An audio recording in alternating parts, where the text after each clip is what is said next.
လုံးပဲမင်္ဂလာပါရှင်မင်းတို့ဒီနေ့ခိုင်ကောဖုကုရှိရှိဘင်ကျော် day 1စမယ်ပေါ့နော်ဒီနေ့ day 1မှာဘာလေးပြောမလဲဆိုရင် normalization ကြောင့်ပြောမယ် normalization ဆိုတာဘာလဲဆိုရင်障害があっても高齢者でも全ての人々と同じように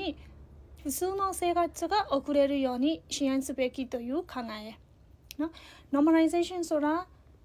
ကိုယ်လိုက်ငါချွေးနေတဲ့သူတွေမတန်ဆွမ်းတဲ့သူတွေပဲဖြစ်ဖြစ်တက်ကြီးရွယ်အိုတွေပဲဖြစ်ဖြစ်နော်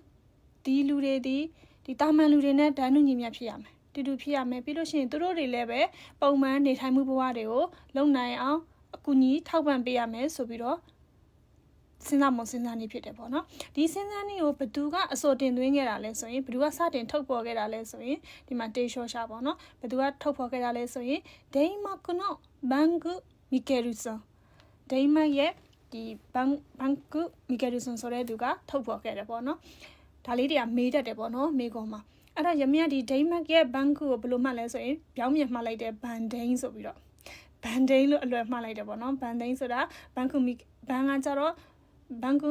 မီကယ်ရီဆိုကိုစားပြတယ်ဒိန်းကကြတော့ဒိမတ်နိုင်ငံဟုတ်ပြီသူကစတင်ပြီးတော့အစိုးတင်သွင်းလိုက်တယ်ဒါကတော့ငါတို့ကအကူအညီထောက်ပံ့ပေးရမယ်ဆိုပြီးတော့အစိုးတင်သွင်းလိုက်တယ်သူအစိုးတင်သွင်းခဲ့တဲ့အရာကိုနောက်ထပ်ဂူတိုင်းတကိနာဟာချီခိုင်းဒီအသေးစိတ်နောက်ထပ်အသေးစိတ်ပေါ့နော်အချက်၈ချက်နဲ့ခွဲခြမ်းစိတ်ပြလိုက်တာကဘာတူလဲဆိုရင်ဆွီဒင်နော်နီဒီအဲမတူဘူးနော်နိုင်ငံမတူဘူးနော်မတူတဲ့နိုင်ငံတစ်ခုကနေလူနှစ်ယောက်ကဒီ normalization နဲ့ပတ်သက်ပြီးတော့ထုတ်ဖော်ခဲ့ကြတယ်နော်အဲ့တော့ဒီအချက်၈ချက်ကိုတင်သွင်းတဲ့လူကကြတော့ဘယ်လိုမှတ်လဲဆိုလို့ရှိရင်ဆွီနီဟာချီလို့မှတ်လိုက်တယ်ဆွီနီဟာချီဆွီရကြတော့ဆွီဒင်နိုင်ငံနီရကြတော့နီဒီအဲကိုပြောတာဟာချီကတော့ဟာချီကင်နီပေါ့နော်အဲ့လိုမျိုးလေးမှတ်ပါတယ်အဲ့တော့ဒီအပေါ်ကစာကြောင်းအရှိကြီးကိုနော်ရှော့ကိုင်းကအတက်မို့ခိုလေးရှာကအတက်မို့ဆိုတော့ဒီစာကြောင်းအရှိကြီးကိုပြန်ပြီးတော့အတူချုပ်မယ်ဆိုလို့ရှိရင်ဒီဘေးမှာအချက်က၃ချက်ပဲရှိတယ်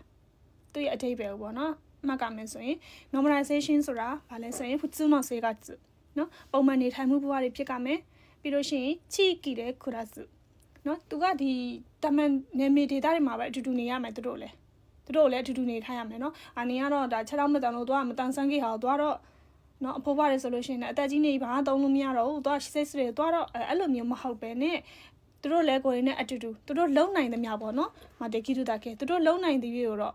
ကိုယ်ရင်းနဲ့အတူတူလောက်ကင်ရမယ်နေထိုင်ရမယ်အဲ့လိုပုံစံမျိုးပေါ့နော်နောက်တစ်ခုကကျတော့တကုတ်ပိတ်စနီးဝါခဲနိုင်သူကတော့အပေါ်ချက်နဲ့တူတူပါပဲเนาะနေကတော့မတန်ဆွမ်းဖြစ်နေပြီဒီကုမ္ပဏီမှာအလုပ်လုပ်လို့မရတော့ဘူးเนาะခွဲခြားတာမျိုးတွေမရှိရဘူးပေါ့เนาะအဲ့လိုမျိုးလေးမှတ်ထားမယ်ဆိုရင်မှတ်ရတာလွယ်မလို့ထင်ပါတယ်နည်းနည်းချင်းပဲမှတ်သွားကြမယ်เนาะ